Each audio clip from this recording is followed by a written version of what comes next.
Nfx Shot Network presents a scary horror studio production. Dark Factor. Short origin stories of some great inventions. Before the first condom, Europeans used animal face parts, and the inspiration for the band-aid came from a housewife that injured herself in the kitchen. Here are some short stories of a few great inventions.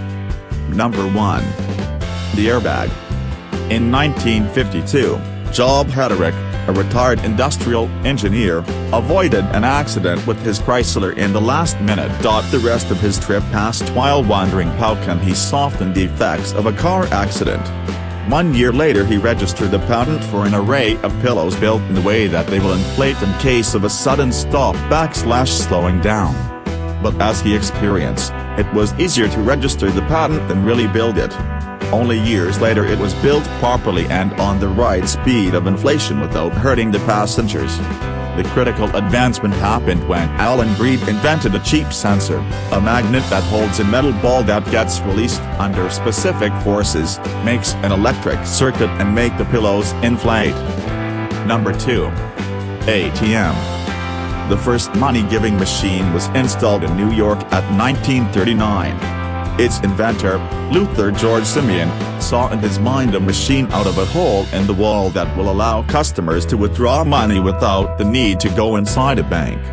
At the beginning only prostitutes and gamblers used this service, so it disappeared completely after 6 months.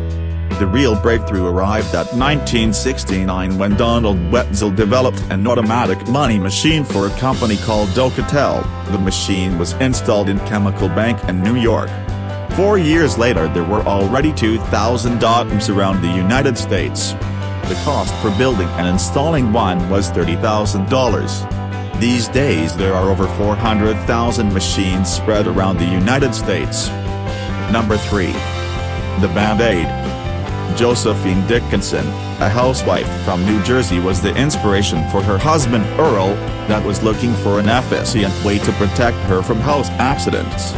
He took a piece of gauze, put it on the sticky side of surgery plaster, and on everything he put some crinoline so it could be rolled without sticking to itself. Afterwards, every time his wife cut herself, she would just take a piece of the ready-made Band-Aid instead of using a thread to tie the gauze to herself.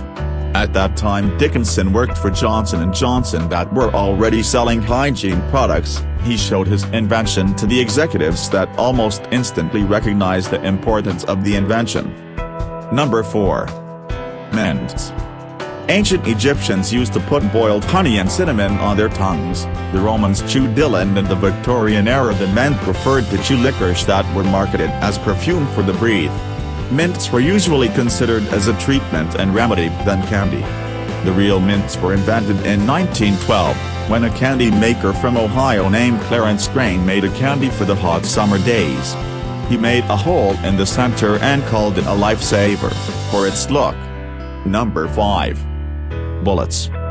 The first hot weapon was a little cannon. The gunpowder and the bullets were kept separately, and an outer source was needed to light it up like a flammable string of rope. Over the next 200 years new mechanisms were developed to make the spark needed and the modern cannon was created. Number 6. Digital camera. Steve Sasson was the new guy in Kodak's research lab, when his boss asked him to investigate a new sensor called CCD, charged coupled device. The year was 1974 and the whole conversation lasted no more than 20 seconds. This project was the least important one at that time, says Sasson. 1 year later, equipped with a prototype for a filmless camera, sized like a small toaster, Sasson took the photo of Joy, who worked across the hallway. The technology was not invented by Sasson, but he was the one that found a way to decode and permanently store the data from the CCD and use a program to convert this information into a recognizable photo that can be displayed on Sony's Trinitron television. Number 7. The key. During medieval times and the European Renaissance, locks and keys were nothing but a form of art, but security-wise there was not much use for them.